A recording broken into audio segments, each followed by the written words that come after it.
অর্থাৎ মোবাইলে তো সুন্দর উঠছে, ঠিক আছে, রেকর্ড সুন্দর হয়েছে, কিন্তু মোবাইলের মধ্যে 1,00,000 ওয়াজ জমা হলে কি ফায়দা যদি আমার জীবনে কোনো না আসে। এই জন্য ভাই, নওজোয়ান ছেলে, তোমাদের কাছে অনুরোধ, এটা বুঝার বিষয়, আল্লাহর কথা যে যতটা আন্তরিকতা নিয়ে শুনে আল্লাহ তার জিন্দেগি ততটা বদলায়।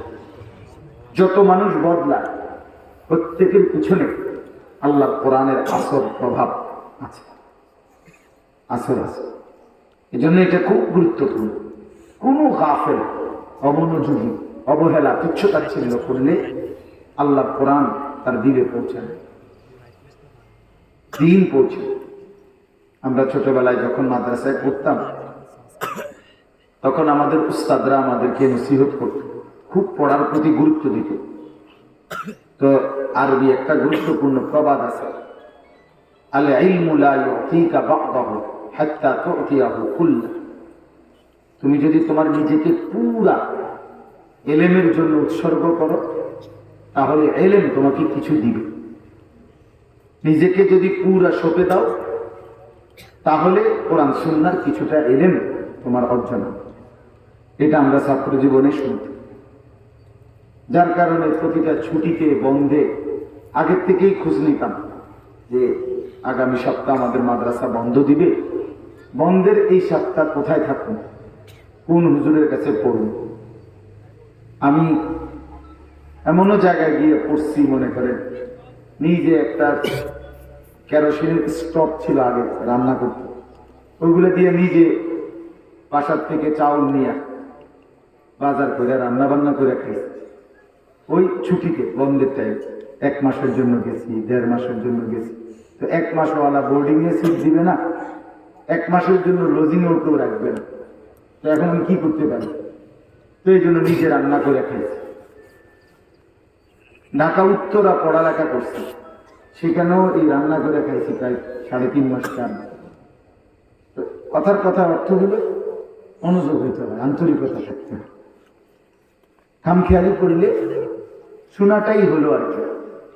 এক এক সময় এক এক বক্তার যার যারে পছন্দ হলো, কারো সুর ভালো, কারো টান ভালো, কেউ হয়তো জোরে গর্জন করে। এতে তো ভাইয়া তেমন ফায়দা হলো না। নিজের পরিবর্তন হলো কিনা এটা দেখার বিষয়। আমি কিছু বুঝলাম কিনা, আমার বিবেকের মধ্যে কিছু আসলো কিনা। কোরআন শরীফে আছে, কোরআনের একটা বৈশিষ্ট্য হলো তাকশাইরু মিনহু জুলুদুল্লাযীনা ইয়াখশাউনা রাব্বাহুম। আল্লাহ বলে, আমার কোরআন যে পড়ে বা শুনে, তো যার দিলের মধ্যে আল্লাহর ভয় আছে তার শরীরের চামড়ার উপরের পশমগুলো দাঁড়িয়ে যায়, শিহরিত হয়ে ওঠে। মানুষ অনেক সময় কথাটা শুনলে আমার পশমটি দাঁড়ায় গেছে, বলে না আল্লাহ কোরআন এমন। আল্লাহ তাআলা বলছে এমন হওয়ার কথা ছিল।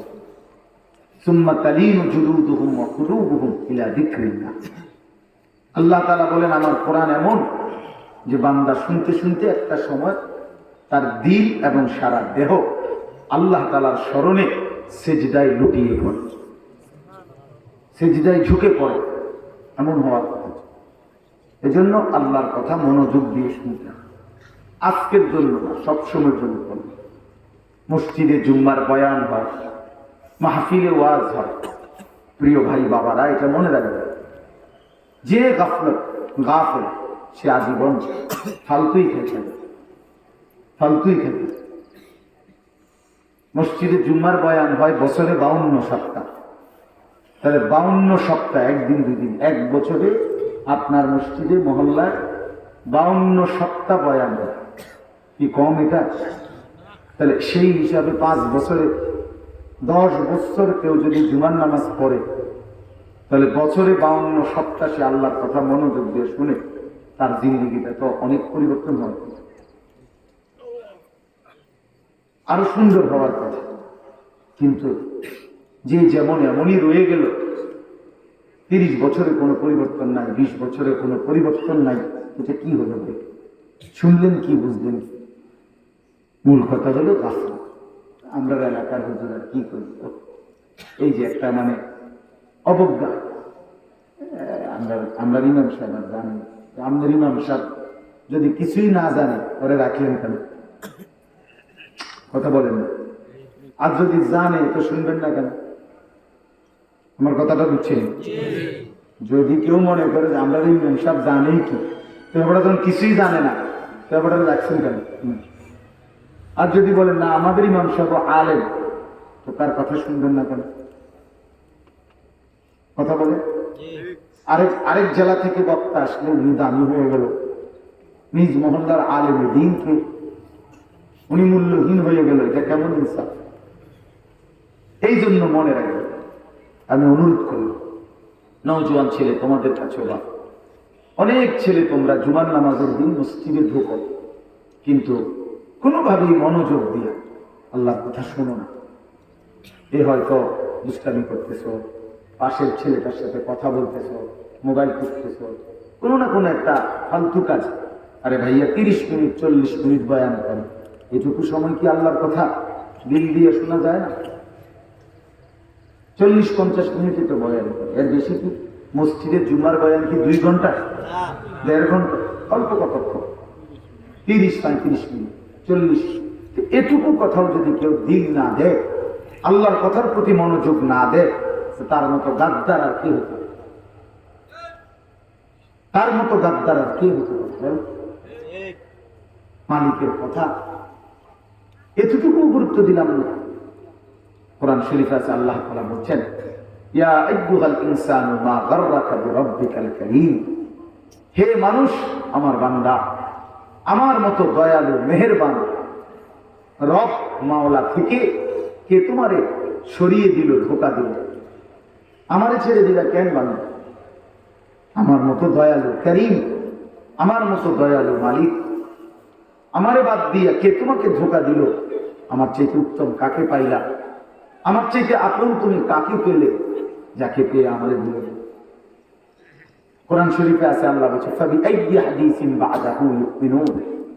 আল্লাহ বলছে, বান্দা 23 বছরে আমি 30 পারা কোরআন নাযিল করেছি, সর্বশ্রেষ্ঠ কিতাব, আমার সর্বশ্রেষ্ঠ কথা। আল্লাহ বলেন, বান্দা এর চাইতে আর উত্তম কোন কথা বললে, এর চাইতে দামি আর কি নাজিল করলে, আর এভাবে বললে তুমি আমার কথায় মানতা? বুঝেন নাই কথা? বলেন, হাসরের ময়দানে আল্লাহ যদি কথাটা যখন জিজ্ঞেস করবে, তখন কি জবাব দিবেন?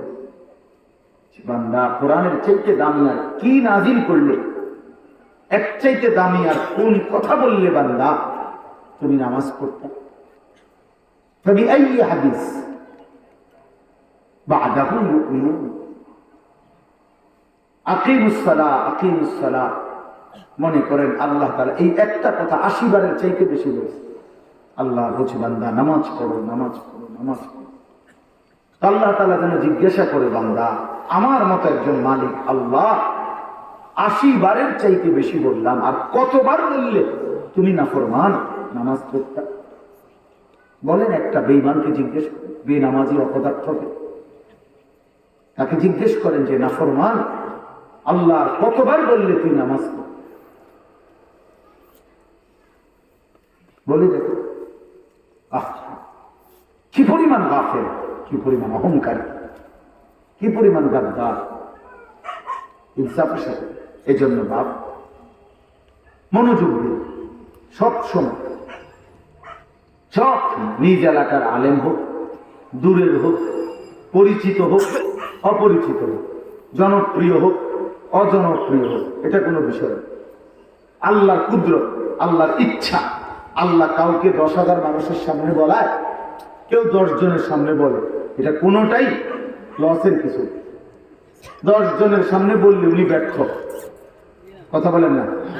10,000-এর সামনে বসলে সফল, এটা কোরআনে আছে কোথাও?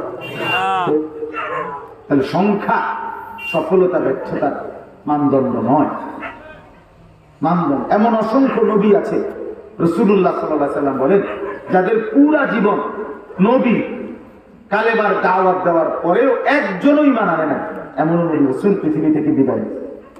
লাইসা মাআহু আহাদ, কেউ নাই তার মাআহু ইসলাম। কোন নবী কালেমার দাওয়াত দিছে তো তার পুরা সময়টা ঈমান আনছে দুইজন সূরা ইয়াসিনের মধ্যে আছে, কোরআন শরীফের প্রসিদ্ধ সূরা। ওয়াদরিব লাহুম মাসালান আসহাবাল কারইয়া ইয জাআহাল মুরসালুন। এখানে আছে তিনজন নবী একসাথে একটি অঞ্চলে, আগের কোন একাধিক নবী থাকতো একসাথে, তিনজন রাসূল একত্রে একটি জনপদের মানুষকে কালেমার দাওয়াত দিছে। তিনজনের দাওয়াতে ওনাদের পুরা সময় ইমানদার হয়েছে কেবল একজন। কয়জন? সির্ফ একজন। ওয়াজাআ মিন আকসাল মাদিনাতি রাজুলুন। আল্লাহ বলেন একজন। তো কি হয়েছে? ওনারা ব্যর্থ। কথা বলেন না ভাইয়া? আরে জনপ্রিয়তা কোনো বিষয় না, এই বক্তারে সবাই চিনে, ওনার আওয়াজ এখন খুব চলে না, এটা কোনো কথা না, এটা কোনো বিষয় না। আমি নিজের জন্য কিছু গ্রহণ করলাম কিনা এটা দেখার বিষয়। আমার আওয়াজ মনে করো ভাই 1 কোটি মানুষ শুনে, তো তোমার কি জানো? কথা বোঝেন না? আমারে একারে সারা পৃথিবী চিনে, তো তোমার কি, তোমার লাভ কি সেটা না বলেন। আমারে চিনলে তোমার কি লাভ? আমারে কেউ চিনুক বা না চিনুক তোমার সমস্যা কি? তোমার নিজের হালাত বলো, নিজের দিলের কাইফিয়ত বলো, নিজের ঈমান আমলের অবস্থা বলো। এই জন্য আমি অনুরোধ করলাম সবাই ইনশাআল্লাহ অল্প একটু সময় আল্লাহর কথা মনোযোগ দিয়ে শুনুন। বলেন ইনশাআল্লাহ। কোন সময় এই মোবাইল ব্যবহার করলে, এই ধরে রাখলে এটা ক্ষতি হয়। বুট যারা খাচ্ছেন বুট খাইনি, ভালো হবে ভাইয়া। আল্লাহর কথা খামখেয়ালি করলে হয় না। বুট বাদাম কিছুটা ঝুলানি, এতে পরিবর্তন হয় না, এই বুট খানায় হয়। আরবি ভাষার একটা, আমি সবাই বোঝার জন্য বলি, আরবি ভাষার একটা মূল নীতি আছে আমাদের, সেটা হলো নতিজা আরজালের তাবে হয়। অর্থগুলো ফলাফল নিকৃষ্টতার অনুপাতে হয়।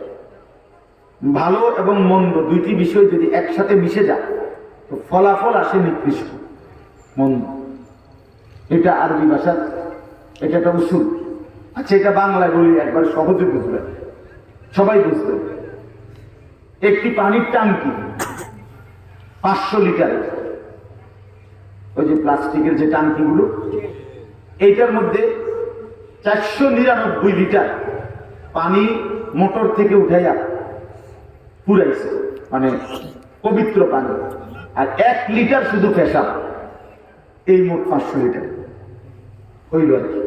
499 লিটার পবিত্র পানি, 1 লিটার নাপাক পানি পেশাব, এই মোট 500 লিটার হইয়া এখন এই পানির হুকুম কি সবাই বলে? এই বুঝি নিয়ে বের কথা কি, আর কি বুঝলেন? যে 499 লিটার পানি পবিত্র, 1 লিটার মন্দ। এই ভালো আর মন্দ দুটা মিশ্রিত হওয়ার পরে ফলাফল আসছে কি? মন্দ, নাপাক। এজন্য ছেলেরা বুঝো না, হাসি দিয়ে উড়াই দিও, তামাশা করলে চলে যাও, আমার কোনো অসুবিধা নেই, কিন্তু পরস্পর কথা বলো না, দুষ্টামি করো। বাপ আমার, এটা মুসলমানের বাচ্চা, তুমি মুসলমানের সন্তান। আজকে আমাদের ছেলেদের কলিজা এভাবে হয়ে গেছে যে অভিভাবকের খামখেয়ালিতে সন্তান আল্লাহর কথা বুঝতেই চায়, কিছুই বুঝে, আখিরাতের কথা বুঝতেই চায়,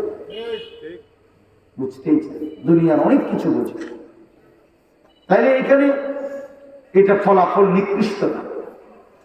ঠিক এরকম এই বুট আর ওয়াজ দুইটা মিশ্রিত হইলে ফলাফল আসবে বুট। বাদাম এবং ওয়াজ একসাথে হইলে ফলাফল আসবে বাদাম। বুঝেন নাই কথা? চা বন আর ওয়াজ একসাথে করলে ফলাফল আসবে কি? হ্যাঁ, কারণ ওই যে দুইটার মিললে ফলাফল আসে কোনটা? জুরানি আর ওয়াজ, তো ফলাফল আসবে কি? হ্যাঁ, চাচারে জিজ্ঞাসা করবেন পরে যে চাচা কি বলছে, কম বলবে যে কইছে তো বহুত কথায়, সবই তো দরকার, কোনটা করছে আসলে কোনোটাই উনি শোনেন, মানে একটা কইয়ে উড়াই দিল, আসলে কোনোটাই সে খেয়াল করে। এই জন্য মেহেরবানি করে আজকের জন্য না, আমি সামনের জন্য বলছি, তোমরা নওজোয়ান ছেলে, মাশাআল্লাহ ভাইয়া, মুসলমানের সন্তান না, তোমাদের আল্লাহ আছে, রাসূল আছে, কোরআন আছে, ইসলাম আছে। চারটি জিনিস আমাদের কাছে আছে যেটা সর্বশ্রেষ্ঠ। এক, আল্লাহ আমাদের রব, তিনি সর্বশ্রেষ্ঠ। মুহাম্মদুর রাসূলুল্লাহ সাল্লাল্লাহু আলাইহি সাল্লাম, তিনি আমাদের রাসূল, তিনি সর্বশ্রেষ্ঠ। কোরআন আমাদের কিতাব, এটা সর্বশ্রেষ্ঠ। ইসলাম আমাদের ধর্ম, এটা সর্বশ্রেষ্ঠ।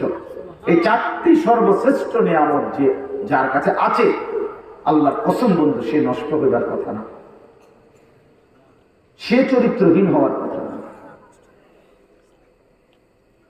এত বড় সম্পদ আল্লাহ যার কাছে রাখছেন, সে কেন চরিত্রহীন, সে কেন নষ্ট, সে কেন অসৎ হবে, সে কেন জিনা, ব্যভিচার, মদ, জুয়া, অস্থিরতা, বেহায়াপনা, নারীর আড্ডায় পড়ে থাকবে কেন, সে কেন হারামের মধ্যে থাকবো কেন, বল কিসের অভাব ছিল? কোরআন শরীফ আছে, আল্লাহ তাআলা বলছে, বান্দা আমি প্রতিনিয়ত তোমাকে তিনটি জিনিস দিছি, কাজে পথ হারাইবার কোনো সুযোগ ছিল না, জান্নাতের রাস্তা হারাইবার কোনো সুযোগ নাই বান্দা। আমি তোমারে তিনটা জিনিস দিছি। এক, আমাকে মানবার শতভাগ যোগ্যতা দিয়ে তোমার শরীরটা আমি আল্লাহ বানাইছি। একটি ইবাদত, একটি আমল, একটি হুকুম এমন নাই বন্ধু যেটা মানবার যোগ্যতা আমাদের শরীরের মধ্যে নাই। এমন কোন বিধান আল্লাহ দেয় নাই, দিলে এটা জুলুম হইতো, আর জুলুম আল্লাহ করে না। ইন্নাল্লাহা লা ইয়াজলিমু মিসকালা যাররা, আল্লাহ বলে নিশ্চয়ই আল্লাহ তাআলা এক বিন্দু জুলুম করেন না। এখন আমার কোমর বাঁকা হয় না, তারপরেও যদি আমারে বলতো রুকু দাও, তাইলে জুলুম হইতো। আমি নিচের দিকেই যাইতে পারি না, আমার হাঁটুও ভাঙে না, কোমরও ভাঙে না, কোনুইও ভাঙে না, মনে করেন মানে বাঁকা হয় না আর কি। তো এরপরেও যদি বলতো আমার সেজদা দাও, তাইলে না জুলুম হইতো। বুঝেন নাই? আমি যদি বলতাম আল্লাহ আমারে বানাইলেন তাল গাছ, আমারে বললেন সেজদা দিতে, এটা কি করবে? এখন আমাদের দেহে ওযু, গোসল, নামাজ আদায় করার যোগ্যতা আছে কিনা? এইভাবে সব কিছু খেয়াল করে দেখে আল্লাহর একটি বিধান, জওয়ান কিংবা বৃদ্ধ, নারী কিংবা পুরুষ, প্রিয় ভাই আমার, বাপ আমার, আল্লাহ তাআলা বান্দার শরীরে কোয়ালিটি নাই, যোগ্যতা নাই, সক্ষমতা নাই, এমন কোন বিধান আল্লাহ তাআলা দেয়নি। দাঁড়াইবার যোগ্যতা নাই, তো আল্লাহ তাআলা বিকল্প সূরত শরীয়তের মধ্যে দিয়েছেন। বসে নামাজ পড়বে, বসেও পারবে না তো শুয়ে পড়বে, মানে বিকল্প যে কোনো মুসিবতে, যে কোনো রকমের অবস্থায় এর বিকল্প সূরত, পরবর্তী সূরত আল্লাহ তাআলা শরীয়তের মধ্যে দান করছে কিনা বলেন?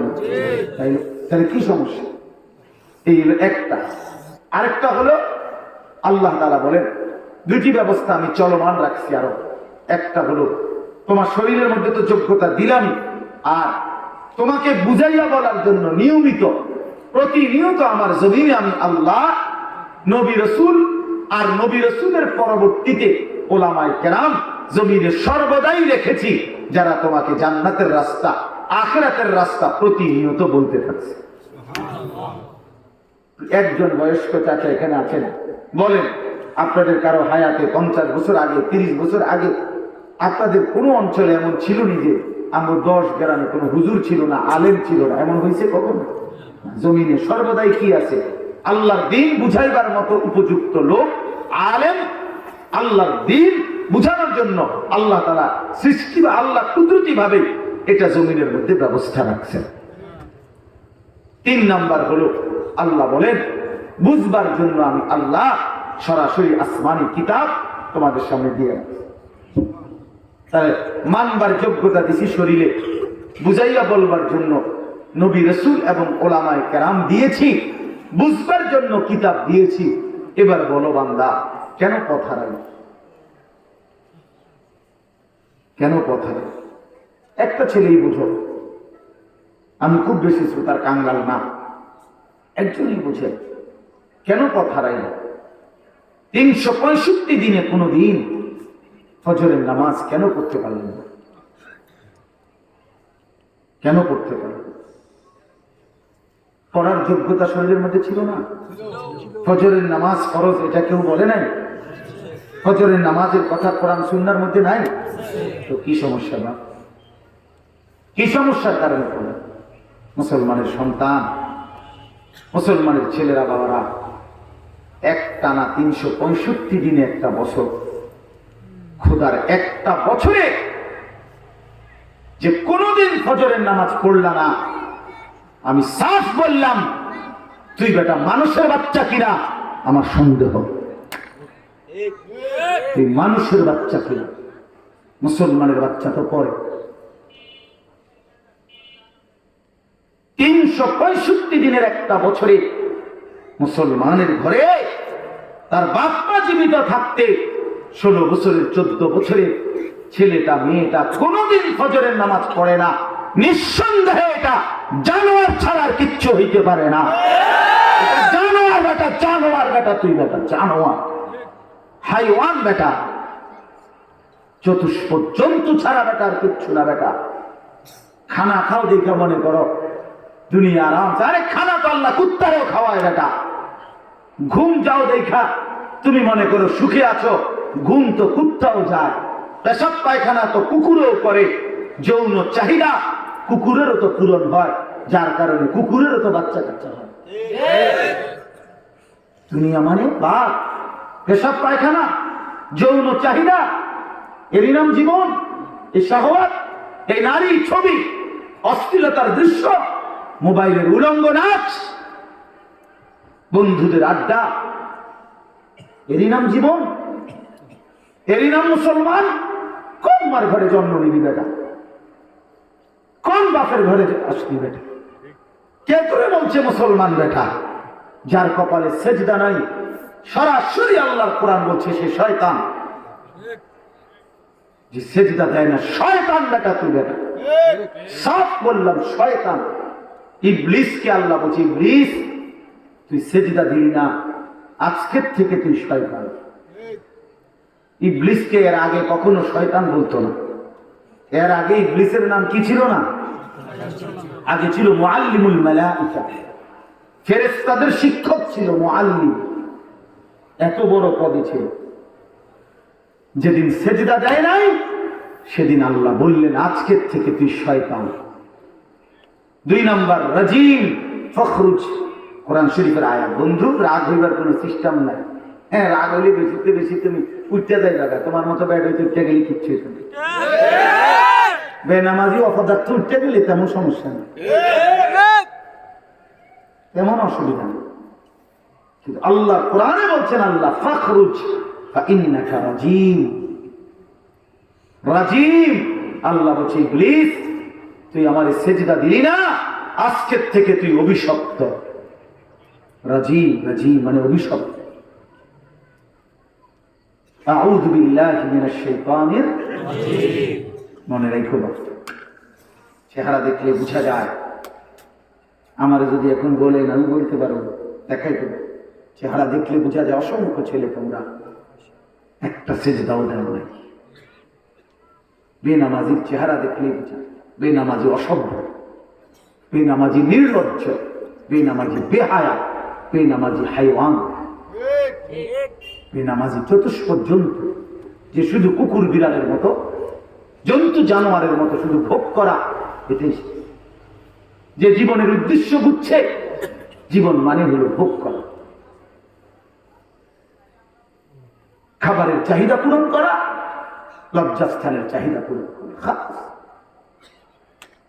পেটের ভোগ, লজ্জাস্থানের ভোগ, শেষ। এরই নাম জীবন।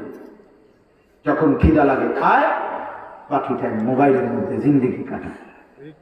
নারী ছবি, নাচ, জিনা, ব্যভিচারের দৃশ্য, উলঙ্গ দৃশ্য, এই জীবন।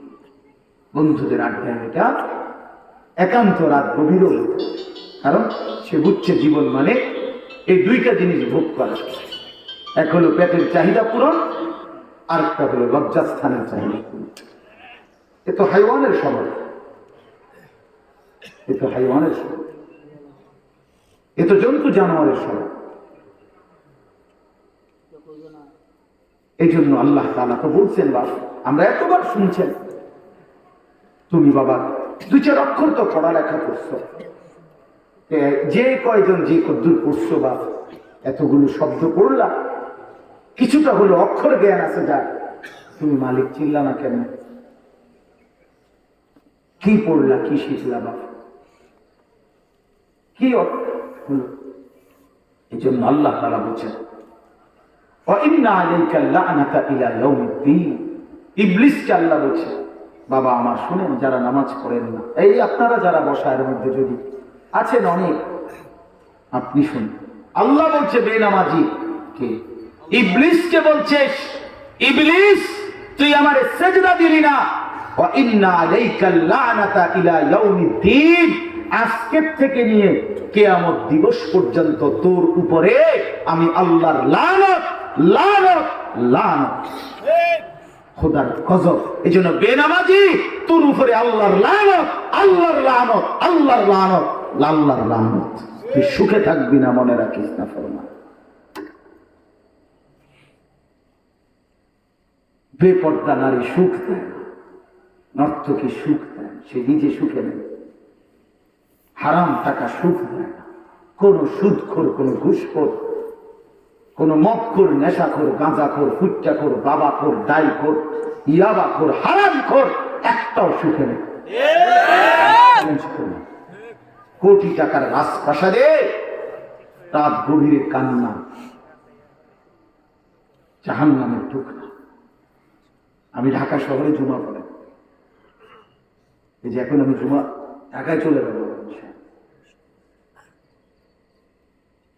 হ্যাঁ, হাজারো মানুষের দোয়া, মানুষের কথা আমরা শুনি, কি বলে জিন্দেগির হালাত। টাকা তো অনেক, টাকা তো অনেক বন্ধু, সুখ যাকে বলে সেটা ওই খাট পালনের ভিতরে না, কলিজার ভিতরে। প্রশান্তি যেটা, এটা বন্ধু ওইখানে। তোমরা ছেলেরা এখন বুঝতেছ না, ফুর্তির এক জিন্দেগি পালন করতেছ, মনে করছো নারী, ছবি, নাচ, গান, মোটরসাইকেল, বন্ধুদের আড্ডা, চুলের বাহার, জামা পোশাকের বড়াই, খালাস এরই নাম জীবন। না বন্ধু, এই কয়দিন পরেই দেখবা, অল্প সময়ের ব্যবধানেই দেখবা পেছনের জিন্দেগির কথা মনে পড়বে, হায় কি করেছে। আল্লাহ তাআলা কোরআনুল কারীমের মধ্যে বলছে, কমপক্ষে হাসরের ময়দানে সবটা মনে পড়বে। ওয়াজিআ ইয়াওমাইযিন বিজাহান্নাম, আল্লাহ বলেন হাসরের ময়দানে আমার ফেরেশতারা জাহান্নামকে সরাসরি টেনে আনবে হাসরের ময়দানে। এই যে এরকম যেমন মনে করেন এটা সাউন্ড বক্সিটা এখানে রাখছে, আমরা সবাই দেখতেছি না, কথা বলেন না কেন? সবাই এক নজরে দেখতেছি কিনা? এই কোরআন শরীফ আছে, আল্লাহ বলেন সমস্ত হাসরের ময়দানের সমস্ত মানুষের সামনে আমার ফেরেশতারা 70,000 আগুনের শিকলে বান্ধিয়া টাইরা জাহান্নামকে টেনে আনবে। ওয়াজিআ ইয়াওমাইযিন বিজাহান্নাম, রব্বুল আলামিন বলে জাহান্নামের দিকে এক নজর তাকাইয়া, জাহান্নামকে দেখেই ইয়াওমাইযিন ইয়াতাযাক্কারুল ইনসান, প্রতিটা মানুষ তার পেছনের পুরা জিন্দেগির সব কিছু মনে পড়বে। ইয়াতাযাক্কারুল ইনসান, সব মনে পড়বে। ওয়া আন্না লাহুদ যিকরা, কিন্তু রব্বুল আলামিন বলে বান্দা সেদিন বলো মনে পড়ে কি লাভ হবে। ওয়া আন্না লাহুদ যিকরা, কি লাভ হবে সেদিন মনে পড়ে। বলেন হ্যাঁ, এই জন্য অনুরোধ করছি আমি, হায়াত কাজে লাগান, যুবক ছেলেরা বাপ জিন্দেগি কাজে লাগাও ভাইয়া, মাঝ বয়সী বয়স্ক বাবা তারাও হায়াত কাজে লাগাও। আল্লাহ যাকে 60 বছর দিছে তারে দয়া করছে, সব মানুষকে আল্লাহ তারা ওই পর্যন্ত পৌঁছায়। সব ফুল আম হয় না, সব ছোট আম পাকে না, পাকা পর্যন্ত পৌঁছে অল্প কয়টা ঝরেই যায় বেশি। হ্যাঁ, ঝরে যায় বেশি না, এই জন্য ঝরে যায় বেশি। হাসান বসরি রাহমাতুল্লাহ আলাইহি বলছে যে হে যুবক, অধিকাংশ ফুল ফসলের গাছ ঝরে যায় বেশি, ঝরে যায়। এই জন্য আল্লাহ তাআলা যাকে একটু হায়াত বেশি দিয়েছেন তারে দয়া করছেন, 60 পর্যন্ত পৌঁছাইছেন, 70, 50, 60 বছর বয়স। অতএব এটুকু হায়াত কাজে লাগান। 60 বছর আজও বিড়ি সিগারেট খান, কোন দিন ছাড়বেন চাচা? 60 বছর বয়সে যিনি চা দোকানে এখনো রঙিন টেলিভিশনে নাচ গান দেখে অসভ্য এই অভ্যাস, এই বুড়া মিয়ার ছুটবে কোন দিন? কবরের কথা মনে পড়বে কোন দিন? এখনো কথা বললে গালি দেয়, এখনো সুদের লেনদেন করে, কিস্তির লেনদেন করে। আস্তাগফিরুল্লাহ, কি পরিমাণ ডাকাত! এত বছর আল্লাহর কথা মনে পড়ে নাই, এতদিন পরেও কবরের কথা মনে পড়ে নাই। আর কত বলে, আর কত? আল্লাহ আমাদেরকে বুঝ দান করে। কোরআনুল কারীমের 29 নম্বর পারা 67 নম্বর সূরা, সূরাটার নাম হচ্ছে সূরা মুলক। এই সূরার 3টি আয়াত আমি পড়ছি, 11, 12, 13, 14। সূরা মুলক 67 নম্বর সূরা, 29 নম্বর পারা। এই আর অল্প একটু সময় এই আয়াতটা এবং তার সাথে প্রাসঙ্গিক অল্প একটা কথা বলি, এরপরে কথা শেষ। প্রথম কথা হলো এই সূরাটা, সূরা মুলক, সূরাটার নাম সূরা মুলক, 29 পারায় 67 নম্বর সূরা। ছোট্ট একটা সূরা, 30টা আয়াত মাত্র। সূরাটা ছোট, 4-5 মিনিট লাগে পড়তে। আল্লাহ নবী সাল্লাল্লাহু আলাইহি ওয়াসাল্লাম বলেন এই সূরার একটা বড় ফজিলতপূর্ণ সূরা। কোরআন শরীফের অত্যন্ত ফজিলতপূর্ণ বিশেষ যে কয়টা সূরা, এর মধ্যে এটা, যেমন সূরা ইয়াসিন, সূরা আর রহমান, সূরা ওয়াকিয়া, হ্যাঁ, এইটাও একটা সূরা মুলক। রাসূলুল্লাহ সাল্লাল্লাহু আলাইহি ওয়াসাল্লাম বলেন হিয়াল মানিআতু হিয়াল মুনজিয়াতু তুমজিহি মিন আযাবিল কবর। এই সূরাটি হচ্ছে বাধা দানকারী, রক্ষাকারী। কিসের বাধা দেয়, কি থেকে রক্ষা করে? তুমজিহি মিন আযাবিল কবর। আল্লাহর নবী বলেন এই সূরাটি যে ব্যক্তি নিয়মিত তেলাওয়াত করবে আল্লাহ তাআলা তাকে কবরের আযাব থেকে রক্ষা করবে। সুবহানাল্লাহ। এই সূরার ফজিলত, এজন্য বুজুর্গানে দ্বীন, উলামায়ে কেরাম, তালিবে ইলম সব সময় এই সূরা পড়ে।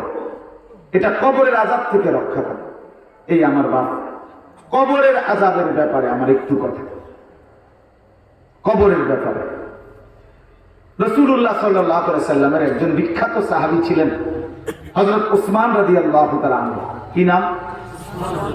তিনি যখন কোন কবর দেখতেন, কবরের সামনে দাঁড়াইতেন, কিতাবের মধ্যে আছে তিনি এই পরিমাণ কাঁদতেন, হাত্তা ইয়াবুল্লা লিহিয়াতাহু, তার দাড়ি ভিজে যেত, অঝরে কাঁদতেন যখনই কবর দেখতেন। তো ওনার সাথীরা ওনারে জিজ্ঞাসা করছে, হযরত আপনি কবর দেখলে এভাবে কাঁদেন কেন? তো তিনি বলতেন ইন্নাল কবরা আউয়ালু মানাজিলিল আখিরাহ, নিশ্চয় কবর হচ্ছে আখিরাতের প্রথম ঘাঁটি। ফা ইন নাজা মিনহু ফামা বা'দাহু আইসারু মিনহু, যদি কেউ এই কবরের ঘাঁটিতে বাইচা যায় পরবর্তী সব ঘাঁটি তার জন্য এর চাইতে সহজ। ওয়া ইন লাম ইয়ানজু মিনহু ফামা বা'দাহু আশাদ্দু মিনহু। নবীজি বলেন এই কবরের ঘাঁটিতে যে বাঁচতে পারে নাই পরবর্তী সবগুলো ঘাঁটি তার জন্য তার চাইতে ভয়ানক। এই কারণে আমি কবর দেখলে এতটা ভয় পাই। কবর দেখলে আমার মনে পড়ে, হায় আমি যদি কবরে না বাঁচি, আমি যদি এই কবরের আযাব থেকে বাঁচতে না পারি, তো আমার সামনে হাসরের ময়দান, মিজান, ফুলসিরাত এই সব কিছু গণ্য। সব বরবাদ। তো এরপরে হযরত উসমান রাদিয়াল্লাহু তাআলা আনহু তিনি নবী সাল্লাল্লাহু আলাইহি সাল্লামের একটা হাদিস উল্লেখ করতেন। তিনি বলেন, শোনো, আল্লাহ রাসূল সাল্লাল্লাহু আলাইহি সাল্লাম নিজে বলেছেন, আমি শুনেছি, উসমান বলছে যে মা রাআইতু মানজারান কাত্তু ইল্লা ওয়াল কবরু আফযাউ মিন। বাবারা শোনেন, ভাইরা, আল্লাহ নবী সাল্লাল্লাহু আলাইহি সাল্লাম বলেন, আমার উম্মত, আমি কবরের আযাবের চাইতে ভয়ানক দৃশ্য, আল্লাহ রাসূল বলছে, কসম উম্মত, আমি আর কোথাও দেখি নাই। নবীজি জাহান্নামও দেখছে, কবরের আযাবও দেখছে, দেখেন। তো নবীজি বলছেন, মা রাআইতু মানজারান কাত্তু, এর চাইতে ভয়ানক দৃশ্য কবরের আযাবের চাইতে আমি আর কিছু দেখি, আমি আর কিছু দেখি। তাহলে আল্লাহ রাসূল সাল্লাল্লাহু আলাইহি সাল্লাম কবরের আযাবের ব্যাপারে খুব বেশি সতর্ক করছেন। হাদিসের মধ্যে আছে, হযরত বারা ইবনে আযিব রাদিয়াল্লাহু তাআলা একজন সাহাবী, উনি বলেন যে একদিন নবীজি আমাদের সাথে এক সাহাবীর জানাজা পড়তে গেছে। জানাজা পড়তে যাওয়ার পরে জানাজার আগেই নবীজি ওনার কবরের সামনে গিয়ে দাঁড়াইছে, খালি কবর, এখনো জানাজা পড়ে নাই, দাফনও হয়নি। তো এই সাহাবী বলেন, আল্লাহ নবী সাল্লাল্লাহু আলাইহি সাল্লাম কবরের সামনে দাঁড়িয়ে অঝরে নবীজি নিজে অনেকক্ষণ কাঁদলেন। সাহাবী বলেন, নবীজি এই পরিমাণ কাঁদলেন, আমরাও নবীজির সাথে কাঁদতে থাকলাম। কিছুক্ষণ পরে নবীজি কান্না থামাইয়া চোখ মুছা আল্লাহ নবী সাল্লাল্লাহু আলাইহি সাল্লাম আমাদেরকে লক্ষ্য করে বললেন, সকলকে, ইয়া ইখওয়ানি লিমিসলি হাযা ফাআইদ্দু, হে আমার সাথীরা, তোমরা সকলেই এই কবরের জন্য প্রস্তুতি গ্রহণ করো। এখানে তোমাদের সকলকে আসতে, আমাকেও তোমাদেরকে। এইভাবে আল্লাহ নবী সাল্লাল্লাহু আলাইহি সাল্লাম নিজে কবর দেখলে কাঁদতেন, কবর দেখলে কাঁদতেন। এরপরে শুনেন, আল্লাহ নবী সাল্লাল্লাহু আলাইহি ওয়াসাল্লাম বলেন, কবরের মধ্যে কোন নাফরমান পাপী যখন তিনটি প্রশ্নের জবাব দিতে পারবে না, তখন আল্লাহর পক্ষ থেকে ঘোষণা করা হবে, আফরিশুহু মিনান নার ওয়ালবাসুহু মিনান নার ওয়াফতাহু লাহু বাবান ইলান নার। এক নাম্বার, আল্লাহ বলবে নাফরমানের কবরে, এই ফেরেশতারা, জাহান্নামের বিছানা বিছিয়ে দাও, জাহান্নামের পোশাক পরিয়ে দাও, জাহান্নামের দিকে কবর থেকে দরজা খুলে দাও। এই হলো এক, এটা করবে। এরপরে ফেরেশতারা যখন এই তিনটা কাজ করবে, জাহান্নামের বিছানা, জাহান্নামের পোশাক, জাহান্নাম বরাবর দরজা খুলে দিবে, এই ফেরেশতারা যখন সরে যাবে, তখন আরেকজন ফেরেশতা আসবে। আল্লাহ নবী সাল্লাল্লাহু আলাইহি সাল্লাম বলেন, ওই ফেরেশতা আয়েশা ফায়ুতরাবু লাহু বিমিতরাকাতিন মিন হাদীদ। নবীজি বলেন, ওই নাফরমানের কবরে এই ফেরেশতা আয়েশা লোহার হাতুড়ি, লোহার গুর্জ, লোহার ভারী হাতুড়ি দিয়ে তারে এমন জোরে একটা আঘাত করবে, দরবাতান বাইনা উযুনাইহি। নবীজি বলেন, আঘাত করবে দুই কানের মাঝ বরাবর, তারে এত জোরে আঘাত করবে, ফায়াসিহু সাইহাতান ইয়াসমাউহা মান ইয়ালিহি ইল্লা সাকালাইন। নবীজি বলেন, নাফরমান তখন এত জোরে চিৎকার করবে, মানুষ এবং জিন ছাড়া আল্লাহর সমস্ত সৃষ্টি এই নাফরমানের চিৎকার শুনবে। এজন্য ভাই আমার, আমরা অনেক সময় জানাজা পড়লেও কবরের কথা মনে পড়ে না, লাশ দেখলেও কবরের কথা মনে পড়ে, কবরস্থানে দাঁড়াইয়াও কবরের কথা মনে পড়ে না। 2 মিনিট জানাজা পড়তে আছে এক জলজ্জান্ত মানুষ, আমার মতো যে মানুষটা ছিল, এখন যার হাত নড়ে না, পাও নড়ে না, একজন স্তব্ধ, ওই মানুষের সামনে দাঁড়াইয়াও আপনার জানাজা এসেও তার অস্থিরতা শেষ হয় না। তাড়াতাড়ি করো, তাড়াতাড়ি, তাড়াতাড়ি। কবর খুঁড়ছে এমন মানুষও আছে পৃথিবীতে, ওমা কবর খুঁড়ে উঠেই আবার বিড়ি সিগারেট ধরেছে। আহারে বদনসিব, হায় রে দুর্ভাগা, এই এতগুলো কবর তোর জীবনে খুঁড়লি, কিন্তু কবর করে একবারও মনে পড়ল না, মনে পড়ল। আমাদের ভাগ্য, জানাজার নামাজ পড়তে আসছে এক মানুষের মৃত্যু হয়েছে, আগে আলাপ করে নিছে, নিজেদের মধ্যে আলোচনার বিষয়বস্তু হইল পারিবারিক ভাবে খানাটা কোন দিন, খানা কোন, বুঝলেন নাই? লোকটা মরে গেছে, মানুষগুলো কাঁদতেছে, ওনাকে ফিকির হইল খানাটা কোন দিন করবা। এইটা যদি আজকে জানাজাত হয়ে দিতে পারতা সুবিধা ছিল, মানুষ কি আইতে সুবিধা। মানে একটা মানুষ মৃত্যু হলো আমাদের সবার জন্য চতুর্থ দিনের একটা খানা, 3 দিনের খানার ব্যবস্থা করে দেয়। মানে আমাদের তৃপ্তি, লোকটার মৃত্যুতেই আমরা একটি আরামদায়ক খানার ব্যবস্থা পাইলাম। এই হলো তার মৃত্যু, আপনাদেরকে সবক দিল। কথা বুঝেন না? লোকটার মৃত্যু হইল, আমাদের 40 দিন পরে আরেকটা খানার ব্যবস্থা হইল। লোকটার মৃত্যু হইল, আমাদের জন্য প্রত্যেক বছরের এই তারিখে আরেকটা মৃত্যুবার্ষিকীর খানার ব্যবস্থা হইল। তাহলে কমপক্ষে 3টা উত্তম খানার ব্যবস্থা হইল একটি লোকের মৃত্যুতে। এমন লোক নিয়মিত মরলেই তো ভালো। কথা বোঝেন নাই? এমন লোক নিয়মিত বললেই তো ভালো ছিল। এই কি ছিল কথা? আল্লাহর কসম, আমার কাছে কিতাব আছে বাপ। হযরত হাসান বসরি রাহমাতুল্লাহ আলাইহি বলছেন যে তিনি বলেন, আমাদের জামানায় কোন ইমানদার, কোন মুসলমানের জানাজা যখন হইতো, তিনি বলেন জানাজার উপস্থিত সকলে কসম বাবা, তিনি বলেন এই পরিমাণ কাঁদতো সবাই, কেউ বুঝতো না যে কার স্বজন মারা গেছে। প্রত্যেকের কান্না কি রকম ছিল। কথা ছিল এই। আর আমাদের আলোচনায় আমার জীবনে কত মানুষ যে জিজ্ঞাসা করছে, বিশ্বাস করেন, যে হুজুর আমরা অমুক মারা গেছে, আত্মীয় স্বজন জানাজা পাইছে ঢাকা চিটান থেকে, যদি কালকেই খানাটা করে নিতে পারতাম, এই মানুষটি খাইয়ে একবারে যাইল, গেলে 3টা দিন পরে আবার আইতে তো মানুষটির কষ্ট হইব। আপনি কি করেন? চিন্তা করছেন মানুষের মেজাজ কি? আমি যত লোক বলছে, আমার অনেক মানুষ বলে, আমি সবসময় বলি ভাই, খানাটা আজকের রাতে করে নিলে ভালো। কারণ আগামীকাল সকালে যদি কেউ এখান থেকে কেউ মরে যায়, তাইলে তো 2টা ফার্মের মুরগার পিস উনি বঞ্চিত হইয়া কবরে গেল। তার চাইতে কষ্ট করে সারা রাইতে মুরগার ফার্ম খোলা থাকে, ফার্মের মুরগা সারা রাইতে বেছে পাওয়া যায় আর কি, সব এলাকাতেই তো কি আছে। তো কাজে আমি আজকে রাইতে রাইতে কষ্ট করে খানাটা করে আনলাম, সকালের আগে আগে মানুষগুলো খাইয়া লাইল, লোকটার মৃত্যুর সবচেয়ে বড় মাকসাদ অর্জন হয়ে গেল। ইনসাফের সাথে ভাই, ইনসাফের সাথে। মৃত্যু আমাদেরকে এই সবক দেওয়ার কথা ছিল না, কবর আমাদেরকে এই কথা মনে করাবার কথা ছিল না রে বাপ। এই জন্য আল্লাহ নবী সাল্লাল্লাহু আলাইহি সাল্লাম কবর দেখে অঝরে কাঁদলেন। হযরত ওসমানের মতো সাহাবী কবর দেখে অঝরে কাঁদলেন।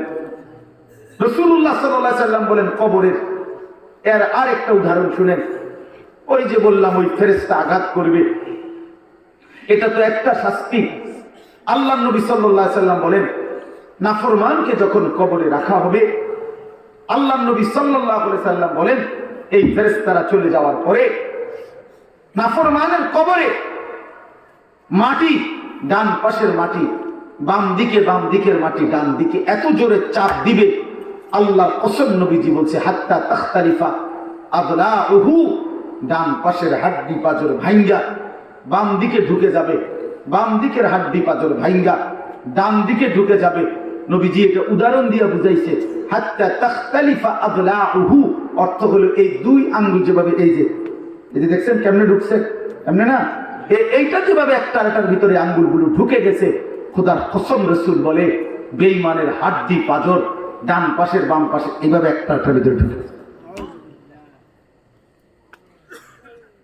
ছেলেরা আমার, তুমি এটা গল্প মনে করো না, তোমার বাংলা বইয়ের গল্প, এটা গল্প না।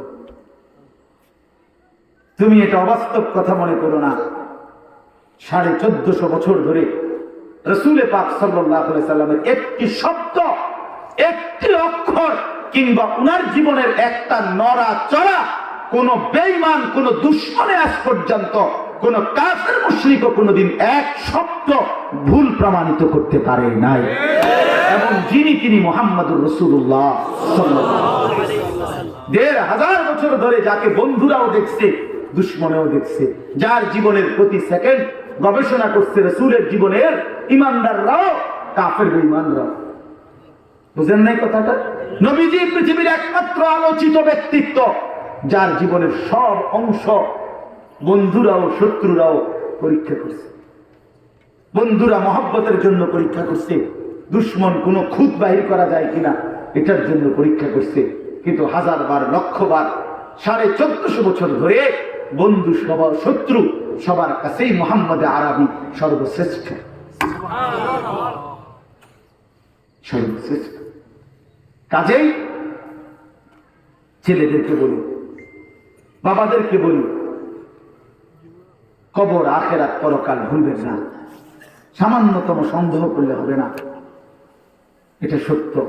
কারণ আল্লাহ পাক রব্বুল আলামিন আখেরাতের ব্যাপারে যে কথাগুলো বলছেন সেগুলো যেমন সত্য, এটার প্রমাণ একটা যৌক্তিক প্রমাণ হলো আল্লাহ তাআলা দুনিয়ার ব্যাপারে যেগুলো বলছেন এগুলো যেহেতু সত্য হয়েছে ওইটাও সত্য।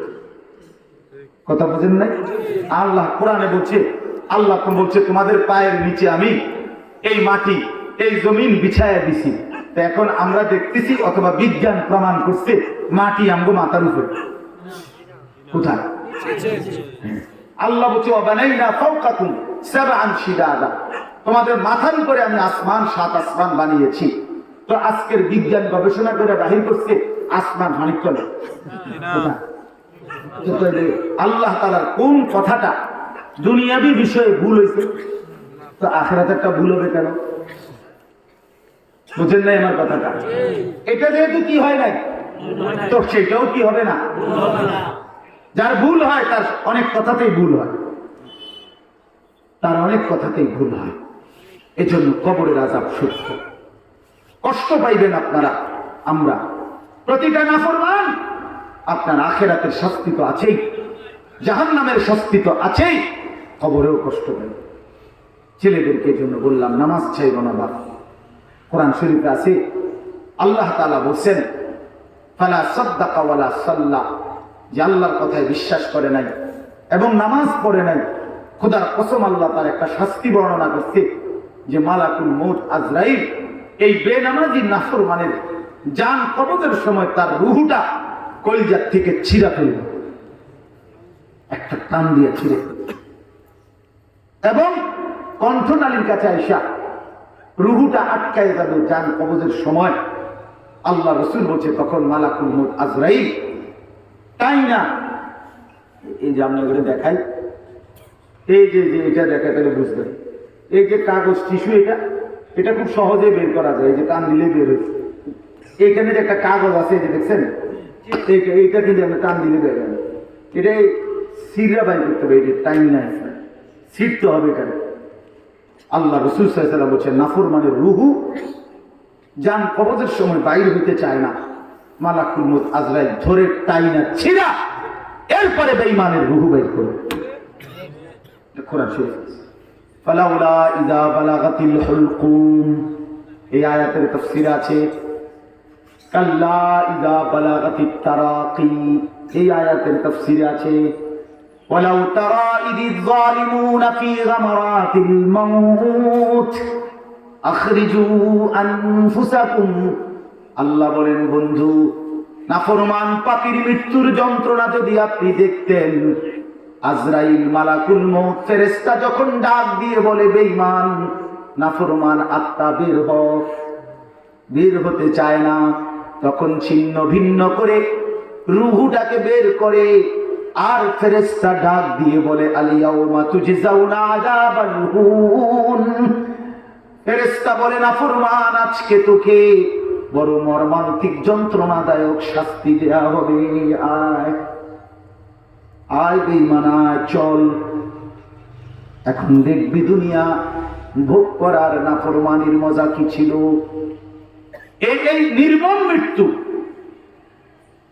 জান কবজটা কঠিন হবে, ছিঁড়া ফেলবে কার?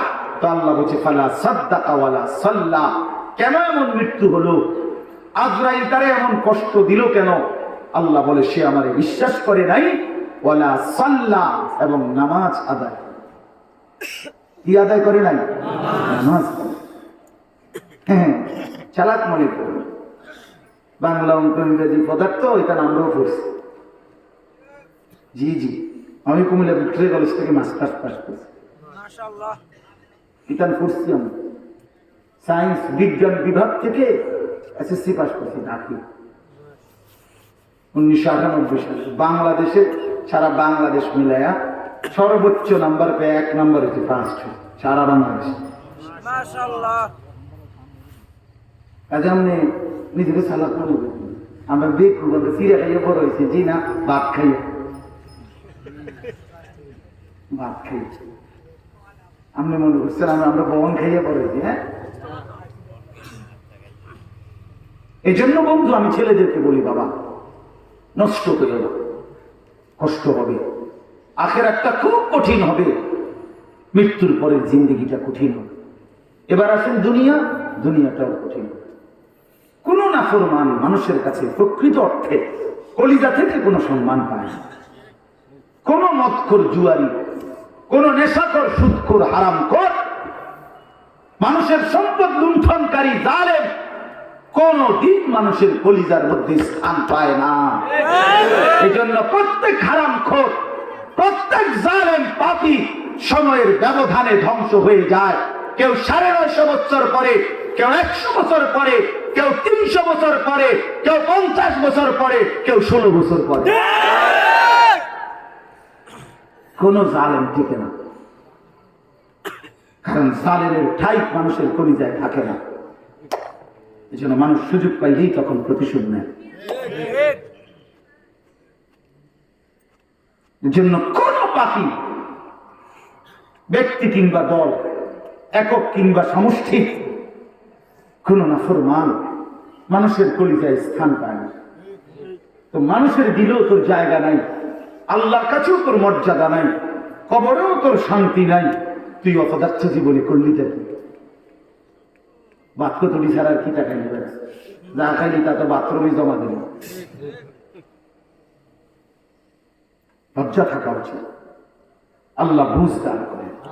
এই জন্য চলে আমার মূল কথাটা, বাবাদেরকেও বলি, ছেলেদেরকেও বলি, আমারও বলি, মা বোনকেও বলি, আমি ভাই এক ফেরিওয়ালা। বাস্তবিক অর্থে আমি তেমন কোনো উল্লেখযোগ্য বক্তাও না, বক্তার জাতও না। আমি এক ফেরিওয়ালা। সে তার নিয়ম হলো, সে তার মালের ঘোষণা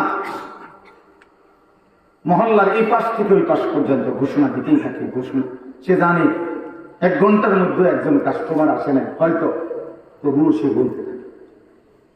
আমরা ওলামায়ে কেরাম উম্মতের ফেরিওয়ালা। আমরা বুঝি কত মানুষ ব্যঙ্গ করে, বিদ্রুপ করে, কত মানুষ হাসি দিয়ে উড়াইয়া দেয়, পাত্তা দিতে চায় না। আমরা যে ফেরিওয়ালা, আমরা বলতেই থাকি।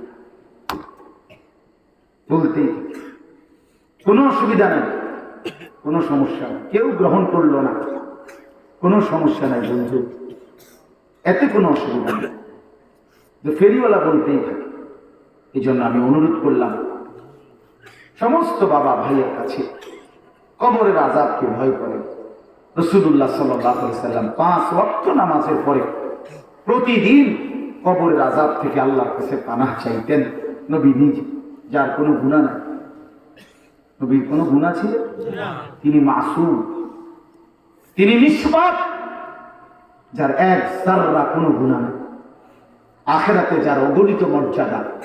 নবী নিজে বলছে, আনা আউয়ালু মান ইয়াকরাউ বাবাল জান্নাহ, আমি সেই মুহাম্মদ যে সর্বপ্রথম জান্নাতের দরজা আমি নাড়াবো। ফেরেশতা বলবে, মান, আপনি কে? নবী বলবেন, মুহাম্মদ, আমি মুহাম্মদ। ফেরেশতা খুলে দিবে দরজা, ফাফুতিহাল বাব, দরজা খুলে দেওয়া হবে। ওয়াকালা আনতাযিরু লাক, ফেরেশতা বলবে, হে আল্লাহর রাসূল, আমি তো আপনার অপেক্ষা করছিলাম। এমন সম্মান মর্যাদা আল্লাহ যাকে দিয়েছেন, সেই তিনি 5 ওয়াক্ত নামাজের পরে আল্লাহর কাছে দোয়া করতেন, আল্লাহুম্মা ইন্নী আউযু বিকা মিন আযাবিল কবর। অবিল ফিতনাতিল কবর, আল্লাহ কবরের আযাব থেকে পানাহ চাই, কবরের মুসিবত থেকে পানাহ চাই। তো আমি কে, তুমি কে, আপনি কে? বয়স্ক বাবাদেরকে বলি, কে কয়জন চাচারা আছেন এই বিড়ি সিগারেটের আড্ডা ছেড়ে দেন বাবা। আমার অনুরোধ, আমি রাগ হইয়েন না আমার সাথে। আমার একটা সাফ কথা, দুর্গন্ধ কোন মানুষের, সুস্থ স্বাভাবিক কোন মানুষের প্রিয় হইতে পারে না। এটা একটা কমন সেন্সের ব্যাপার। স্বাভাবিক যার কমন সেন্স আছে, দুর্গন্ধ, পেশাবের গন্ধ, পায়খানার গন্ধ, দুর্গন্ধ কোন সুস্থ স্বাভাবিক মানুষের কাছে পছন্দনীয় হইতে তাহলে বিড়ি সিগারেট নিঃসন্দেহে দুর্গন্ধ। দুর্গন্ধ একজন মানুষের কাছে 60 বছর, 40 বছর, 30 বছর ধরে প্রিয়, সে সবসময় এই দুর্গন্ধটা নাকে মুখে নেয়, এটা সুস্থ স্বাভাবিক মানুষ হইতে পারে না। দুর্গন্ধ কোনো মানুষের প্রিয় হইতে পারে। 2 নাম্বার কথা হলো, 40 বছর যেই লোকটা বিড়ি সিগারেট খাইলো, তার চিন্তা করা উচিত প্রতিদিন যে আমি নাকে মুখে নিয়মিত আগুনে নিলাম। আমার মনে হয় আর কি, আল্লাহ মাফ করুক, আল্লাহ মাফ করুক, ফেরেশতা কবরে গেলে তারে বলবে, ভাই সাহেব আমি দেখছি আপনার জিন্দেগি সবসময় আগুনটাই আপনার প্রিয় ছিল, আগুনের সাথেই আপনি থাকতেন, এখন আপনার কবরে আমরা আগুনে জ্বালাই দিলাম, আপনি আগুনেই থাকেন। যেহেতু আপনার কাছে কি ছিল প্রিয়, তো ঠিক আছে, আপনার কবরে আমরা আগুনই জ্বালাই দিলাম, আপনি আগুনের মধ্যেই থাকেন, যেহেতু এই আগুনটাই আপনার কাছে প্রিয় ছিল। তখন বুঝবেন কবর কাকে বলে। আল্লাহ আমাদেরকে মাফ করে দেন। অতএব আমরা আল্লাহকে ভয় করি, আখিরাতকে ভয় করি, কবরকে ভয় করেন। আল্লাহ তাআলা কোরআনে যত জায়গায় বলছেন আল্লাহর ভয়, এই কথার অর্থ হইল আখিরাতের ভয়, এই কথার অর্থ হইল জাহান্নামের ভয়, এই কথার অর্থ হইল না দেখে পরকালীন এই বিষয়গুলোকে ভয় করা মানেই আল্লাহকে ভয় করা। আর আল্লাহকে ভয় করা মানেই গুনাহ ছেড়ে দেওয়া। যে গুনাহ ছেড়ে দেয় সে আল্লাহকে ভয় করে, যে আল্লাহকে ভয় করে সে গুনাহ বর্জন করে। এটা একটার সাথে অঙ্গাঙ্গী ভাবে জড়িত। এই যে কাগজটা, এটার এই পিঠ, এটা যদি থাকতে হয় তো এই পিঠও থাকতে হবে। এটা মানে যেহেতু কোনো লেখা নাই, এটাতে না লেখা, এই পিঠে কোনো লেখা আছে না, এটা হালাই দেন, এটা তো বেদরকার, এটা তো কোনো কি নাই, কেমনে ফেলবে না। এটা রাখতে হলে এটা কি করতে হবে, এটা থাকতেই হবে। যে আল্লাহকে ভয় করে সে গুনাহ বর্জন করে, যে গুনাহ বর্জন করে সে আল্লাহ সাফ করে।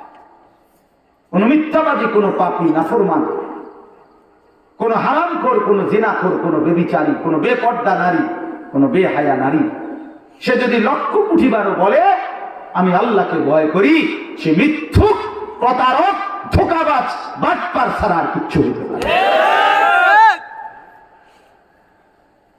যে আল্লাহকে ভয় করে সে গুনাহ বর্জন করে, যে গুনাহ বর্জন করে সে কি করে, এই কথাইটা মুখস্থ করে।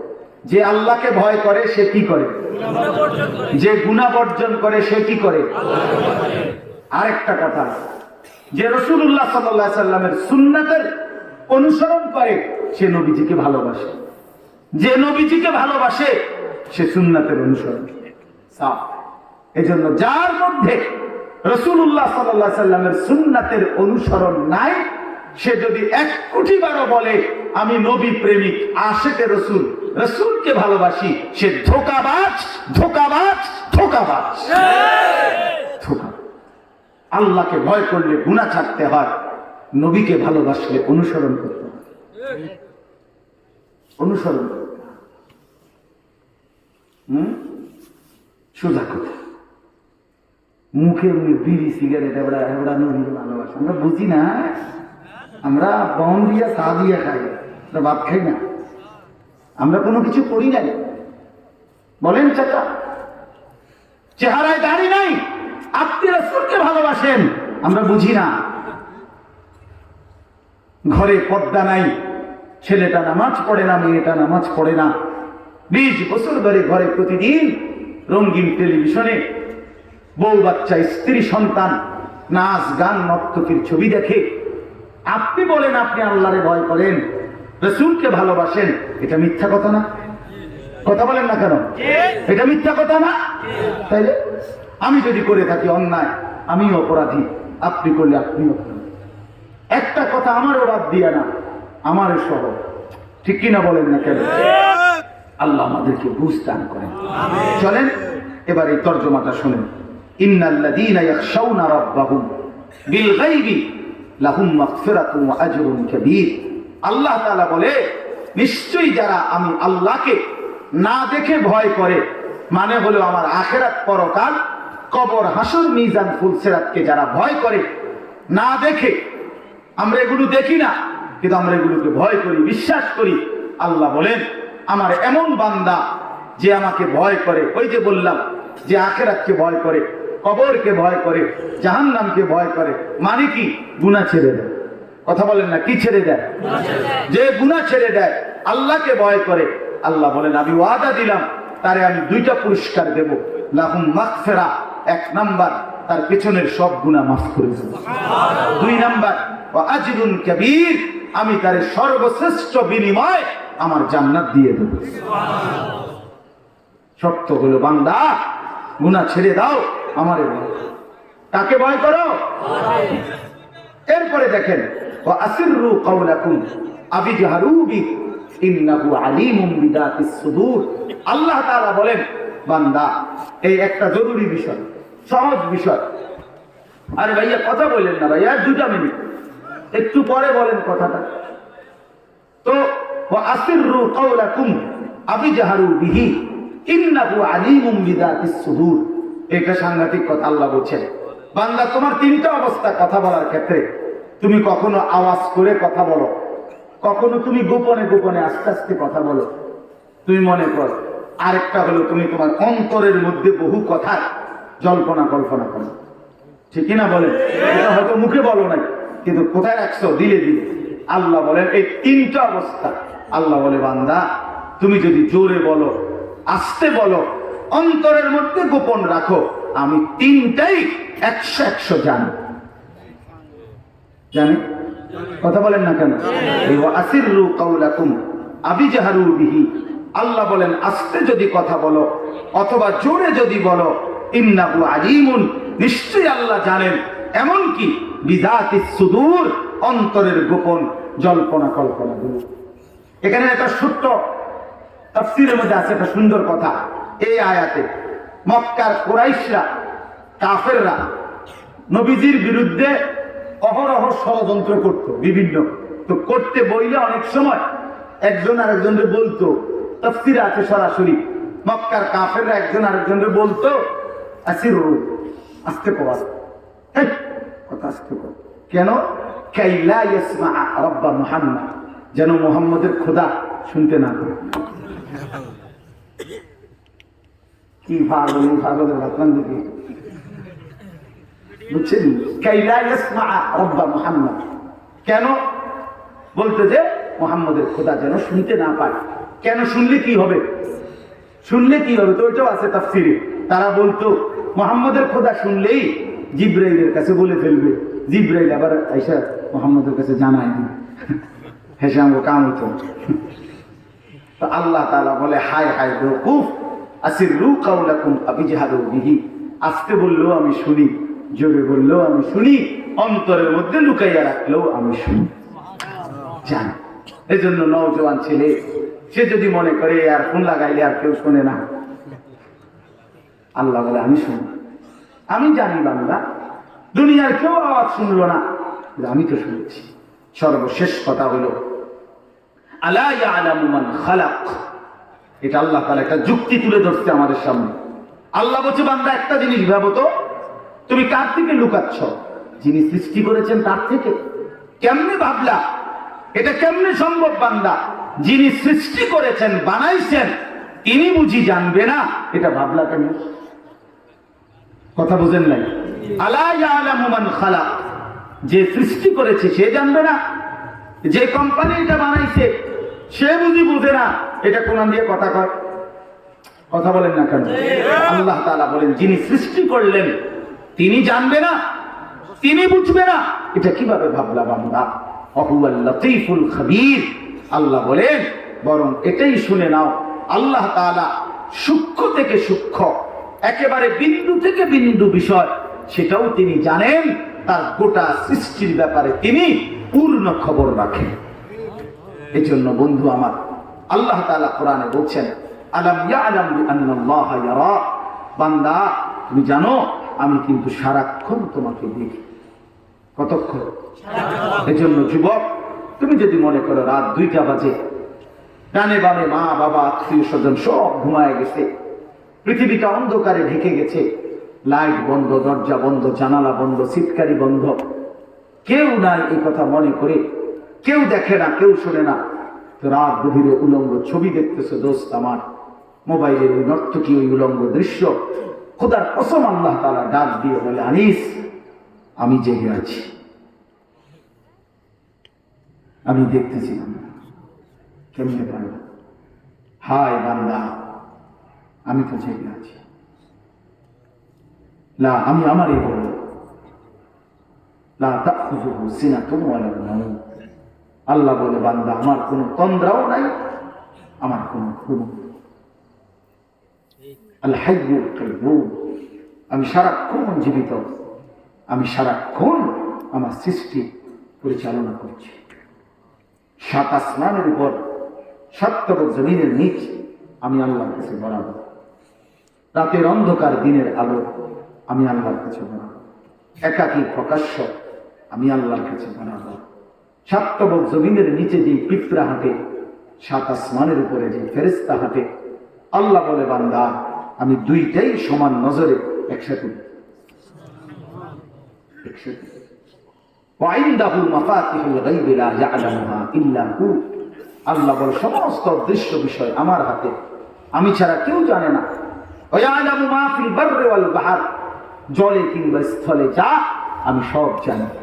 ওয়া মা তাসকুতু মিন ওয়ারাকাতিন ইল্লা ইয়ালামুহা, কোথাও যদি গাছের একটা পাতাও পড়ে আমি জানি। ওয়ালা হাববাতিন ফি যুলুমাতিল আরদ, মাটির ভিতরে কোন চারা বীজ দানা তোমরা বপন করছো আল্লাহ বলে আমি তাও জানি। ওয়ালা রাতবিন ওয়ালা ইয়াবিসিন, শুকনা কিংবা ভিজা যা কিছু আমি তাও জানি। ইল্লা ফি কিতাবিন মুবিন। মালিক বলে আমি শুধু জানি না এতটুকু না বান্দা, বরং আমি সব কিছু আমার তাকদীরের মধ্যে স্পষ্টভাবে লিখে রাখছি। পৃথিবীর দানা কয়টা, পৃথিবীতে গাছ কয়টা, ফুল কয়টা, ফল কয়টা, সব কিছু লেখা আছে। একটা নদীতে ঢেউ আসবে কয়বার, জোয়ার আসবে কয়বার, ভাটা আসবে কয়বার, এক মানুষ হাসবে কয়বার, কাঁদবে কয়বার, জাররা জাররা আল্লাহর কসম আসমান জমিন সৃষ্টির আগেই আল্লাহ তাআলা তাকদীরের মধ্যে লিখে রাখছে। তাকদীর মনে রাখবেন শুধু মানুষের, আল্লাহ ভিন্ন আল্লাহর যত সৃষ্টি সব কিছুর তাকদীর। তাকদীর শুধু কার না? মানুষের। একটা পিঁপড়ারও তাকদীর আছে। এই জন্যই তো পিঁপড়াটা আমার সামনে থেকে চলে গেছে, উনি পাও দিয়ে না। একটা মশার তাকদীর আছে, যেন আমারে কামড়াইয়া সরে গেছে, তোমার কাছে গিয়ে তুমি থাপ্পড় দিয়ে মারিয়া সরছে। তার মানে এইভাবেই ফেসা। এই জন্য আমি আপনাদের কাছে অনুরোধ করলাম, আলহামদুলিল্লাহ যে কয়জন আমরা শুনছি আমরা প্রত্যেকেই এই নিয়ত করি ইনশাআল্লাহ গুনাহ ছেড়ে দেব।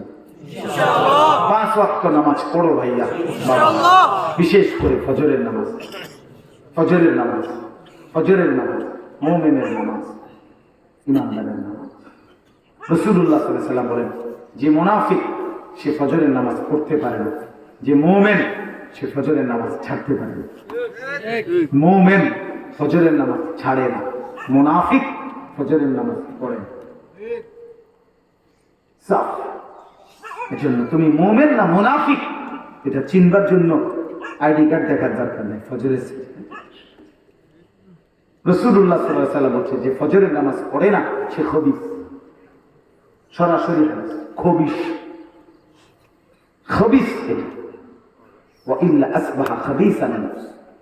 এই জন্য যে ফজরের নামাজ পড়ে না এটা খবিস। আর খবিস থাকে টয়লেটে। খবিস মূলত কোথায় থাকে? পেশাব পায়খানা। হ্যাঁ, এই জন্য ওই যারা দোয়া পারে তাদের জিগায় নবীজি এই বাথরুমে ঢুকতে কি দোয়া করতেন? আল্লাহুম্মা ইন্নী আউযু বিকা, অর্থ কি? আল্লাহ খবিস থেকে কি চাই? তা বুঝা গেল টয়লেটের ভিতরে কি আছে। এই জন্য খবিস পায়খানা।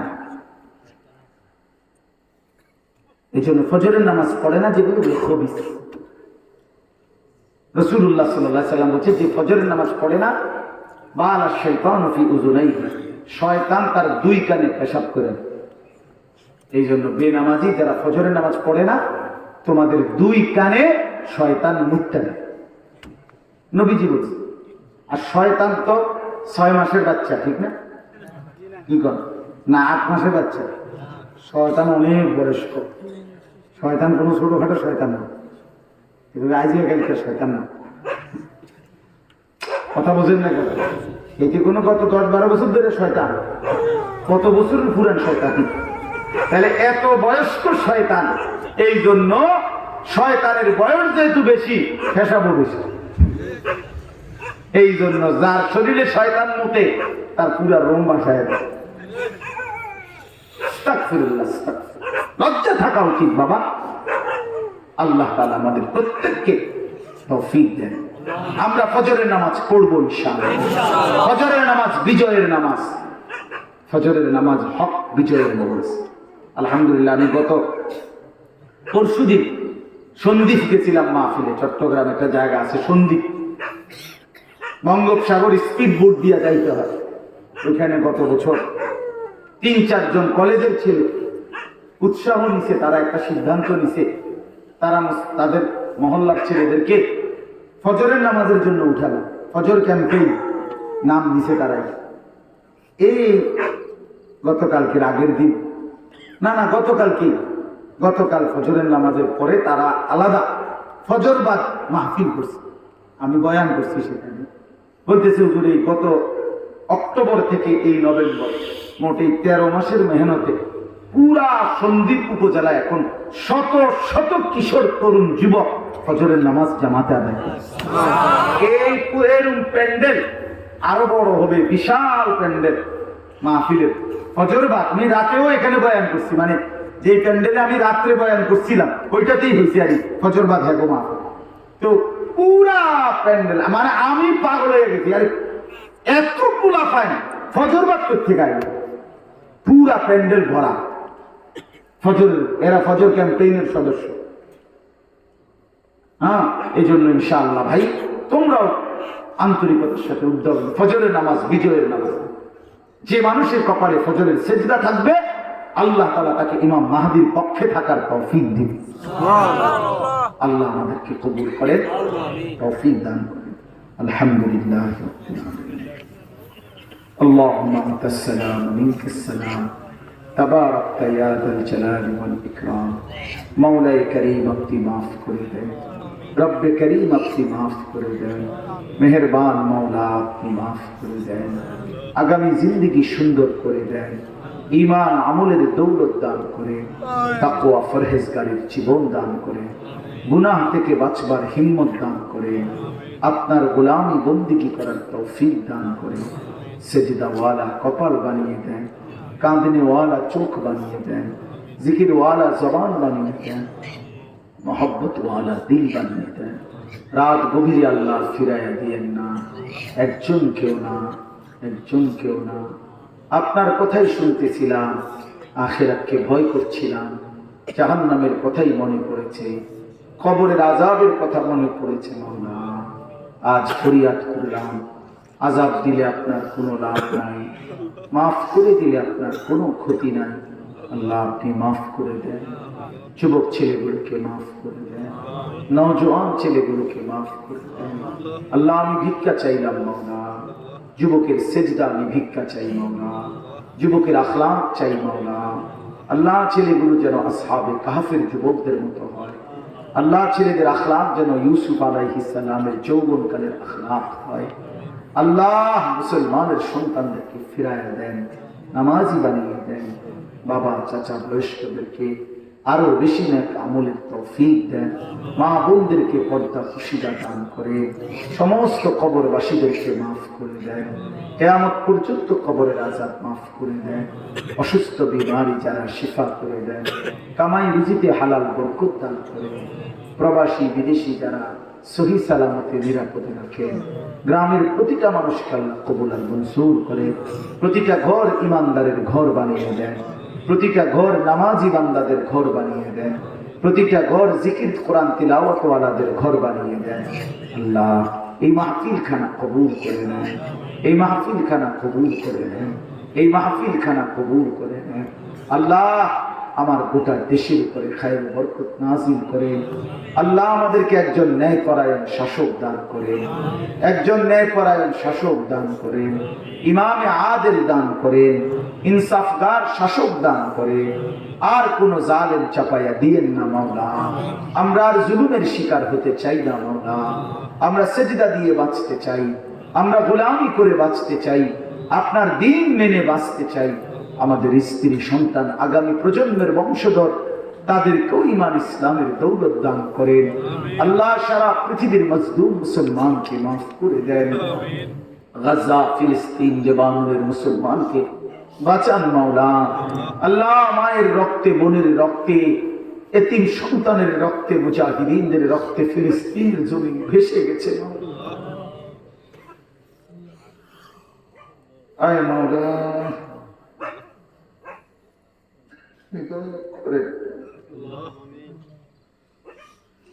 আল্লাহ আপনি মুমিনের বিজয় দেন, কালেমার বিজয়,